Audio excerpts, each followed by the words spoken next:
हम किस तीर्थ यात्रा पे जाएं जो खुल जाए हमारे भाग्य का ताला। आज इसी पे चर्चा करेंगे। हम सभी जानते हैं कुंडली का 9th हाउस हमारे तीर्थ यात्रा को भी दिखाता है। 9th हाउस से जैसे हम लंबी यात्रा का विचार करते हैं, प्राचीन काल में 9वें भाव से तीर्थ यात्रा का विचार किया जाता था। अब उसे हम लंबी यात्रा के बारे में भी वहां से देखा जाता है, लेकिन रियल में जो टेक्स्ट बुक में लिखा गया है 9th हाउस से तीर्थ यात्रा का विचार किया जाता है। 9th हाउस से गुरु कृपा का विचार किया जाता है, देवों के आशीर्वाद का विचार किया जाता है, पितरों के ब्लेसिंग का, पितरों के कृपा का विचार किया जाता है। 9th हाउस से इस पिता का भी विचार किया जाता है। हायर एजुकेशन और हमारे लक को दिखाता है। 9th हाउस यदि आपका अच्छे होकर के बैठे हैं, 9th हाउस में यदि शुभ ग्रह उच्च का ग्रह बैठा है तो आप लकी पर्सन कहलाते हैं। तो सभी ग्रहों का एक ईश्वर से कनेक्शन है, क्योंकि 9th हाउस को ईश्वर का स्थान भी कहा गया है, गुरु का स्थान कहा गया है, पितृ कृपा का स्थान कहा गया है और पिता का स्थान कहा गया है। 9th हाउस लंबी यात्रा, तीर्थ यात्रा को बताता है। हमें किस तीर्थ पे जाना चाहिए जो हमारे पूर्व जन्म से जिसका कनेक्शन है, क्योंकि जातक का जब जन्म होता है तो उस समय का भचक्र में कौन सा ग्रह कहाँ पे है, उसी चीज का एक स्नैपशॉट होता है, जिसे हम कुंडली बोलते हैं, जन्म कुंडली बोलते हैं या उसे चार्ट बोलते हैं। तो नवांश कुंडली और ये सारे कुंडली इसी प्रकार से लग्न कुंडली का ही पार्ट होता है।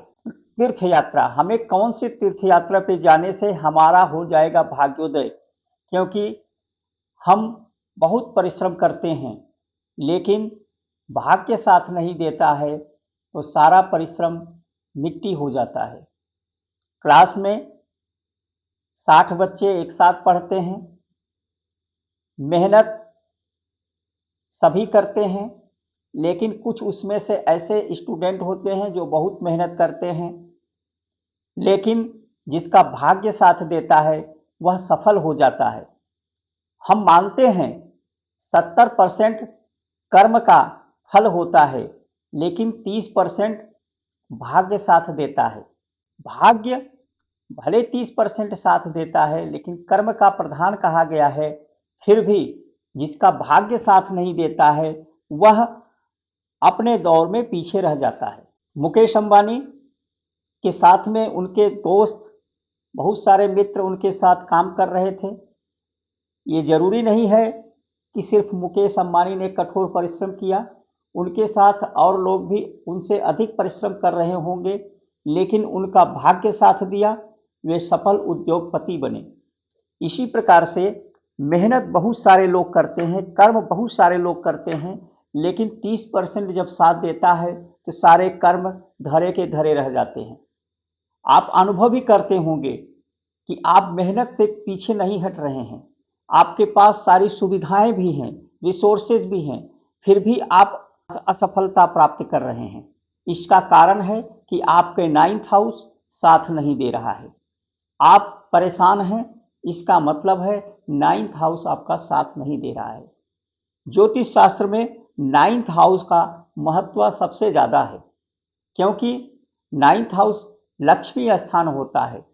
लक्ष्मी स्थान सबसे श्रेष्ठ स्थान माना जाता है। अब लक्ष्मी स्थान में 9th हाउस में यदि आपका सूर्य बैठा है, सूर्य पिता को रिप्रेजेंट करता है, फादर के आशीर्वाद को रिप्रेजेंट करता है। यदि आपके 9th हाउस में सूर्य बैठा है तो ऐसे लोगों को ऐसे तीर्थ पे जहाँ जाना चाहिए जो हमारे हाई एनर्जी को रिप्रेजेंट करे। सूर्य रिसोर्स, सभी चीज का रिसोर्स है, हाई एनर्जी का रिसोर्स है। सूर्य के साथ ही उसके ही अनुकंपा से, उसके ही अंडर में सारे ग्रह उसी के चारों तरफ चक्कर लगा रहे हैं। सौरमंडल का, नवग्रहों का राजा जो है सूर्य को माना गया है। तो यदि आपके 9th हाउस में सूर्य है तो हमें सूर्य मंदिर कोणार्क साल में एक बार जरूर जाना चाहिए। आपका भाग्य साथ नहीं दे रहा है, आप अनलकी हैं, मेहनत पे मेहनत कर रहे हैं, सफलता नहीं मिल रहा है, बहुत परेशान हैं, तो एक बार साल में खुद या अपने परिवार के साथ वहां जाकर के कोणार्क में सूर्य मंदिर का दर्शन करें। वहां पर आपको कम से कम 24 आवर्स रुकना है। सुबह सुबह वहां पर सूर्य उदय के काल में दर्शन होता है। सूर्य नारायण का दर्शन करें। कोणार्क उड़ीसा में स्थित है। और आपका मंदिर आता है, एक सूर्य मंदिर है मार्तंड सूर्य मंदिर जम्मू कश्मीर, सूर्यदेव मंदिर बिहार में। ये 3 ऐसे मंदिर है। आप नियरेस्ट प्लेस को देखिए जहाँ पे आपको सुविधा लगे, वहाँ जाकर के सूर्य मंदिर का दर्शन और परिक्रमा करें। यदि आपका चंद्र पीड़ित है, 9th हाउस में चंद्रमा है, तो आपका मनोबल की कमी है, आपका भाग्य साथ नहीं दे रहा है, तो ऐसे व्यक्ति को अपने भाग्य वृद्धि के लिए साल में एक बार जरूर इस स्थान पे जाने से आपका लक 100% काम करने लगेगा, आपके मनोबल में वृद्धि होगा। चंद्रमा से जुड़ी शक्तियां आपके मनोबल को वृद्धि करेगा। जैसे चंद्र से जुड़ा तीर्थ स्थल भारत में सोमनाथ ज्योतिर्लिंग का दर्शन करें, जो सौराष्ट्र में गुजरात में स्थित है। दूसरे नंबर पे आते हैं चंद्रघाट उत्तराखंड, उत्तराखंड में है, चंद्रघाट मंदिर का दर्शन करें।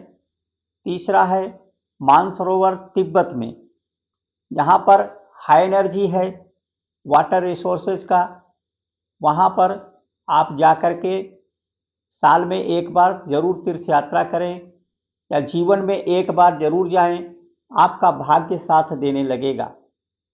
यदि आपके 9th हाउस में मंगल है, मंगल हाई एनर्जी और शक्ति को रिप्रेजेंट करता है, पावर को रिप्रेजेंट करता है, उग्रता को रिप्रेजेंट करता है, तो उग्र रूप में काल भैरव का दर्शन करें।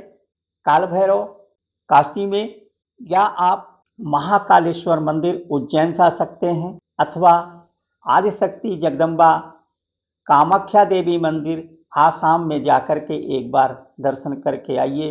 देखिए किस प्रकार से आपका भाग्य साथ देता है।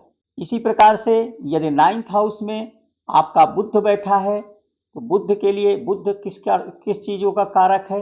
एजुकेशन, विजडम, ज्ञान, व्यापार, वाणी, निर्णय शक्ति, कम्युनिकेशन और धन, वेल्थ आदि का कारक बुध है। दुनिया भर के व्यापार में घाटा चल रहा है, व्यापार में परेशानी चल रहा है, 9th हाउस में बुध बैठा है, भाग्य साथ नहीं दे रहा है, तो आप त्रिवेणी संगम प्रयागराज में, जहाँ पे ब्रह्मा विष्णु महेश और 3 नदियों का संगम है, जहाँ पे ब्रह्मा जी ने तप किया था। दूसरा स्थान है विष्णुपाद मंदिर गया बिहार, और तीसरा है शारदा पीठ कश्मीर में। इन स्थानों पे जाकर के यात्रा करने से, तीर्थ यात्रा पे जाने से आपके व्यापार भाग्य वृद्धि में साथ देगा। गुरु, जैसा कि गुरु से संबंधित भाग्य का कारक होता है, संतान का कारक होता है, शिक्षा का कारक होता है, धर्म का कारक होता है। यदि आपके 9th हाउस में गुरु बृहस्पति बैठे हुए हैं, तो आपको जो है ऐसे स्थल पे जाना चाहिए जहाँ पर गुरु रूप में ईश्वर विद्यमान हो। तो सबसे पहले गुरु जो थे ब्रह्मा जी थे, और ब्रह्मा जी का मंदिर विश्व में एक ही है जो पुष्कर तीर्थ में है। पुष्करनाथ धाम की यात्रा करें, वहाँ पर राजस्थान में पुष्करनाथ धाम है। बद्रीनाथ, जहाँ पे भगवान नारायण और माता लक्ष्मी जो बद्री देवी के नाम से वृक्ष है, वहाँ पर जाकर के आप दर्शन करके आइए, आपका गुरु पूर्णतः काम करने लगेगा, लक साथ देने लगेगा। और तीसरा है त्र्यंबकेश्वर महाराष्ट्र, गुरु की पुण्य स्थली, जैसे आप गोल्डन टेम्पल जा सकते हैं, गुरु नानक देव जी से संबंधित है। आप दक्षिण में केरल में जा सकते हैं, केरल में भगवान शिव जो गुरु के रूप में बट वृक्ष के नीचे विराजमान हैं, जिनको दक्षिणामूर्ति के नाम से जाना जाता है। दक्षिणामूर्ति की मंदिर आपको केरल में जो सबसे प्राचीन मंदिर है वहाँ का दर्शन करें। आदि शंकर के नाम से भी जो अभी मंदिर बना हुआ है जो विश्व प्रसिद्ध है, वहाँ की यात्रा करें, जिससे आपका एनर्जी गुरु की पावर बढ़ता है।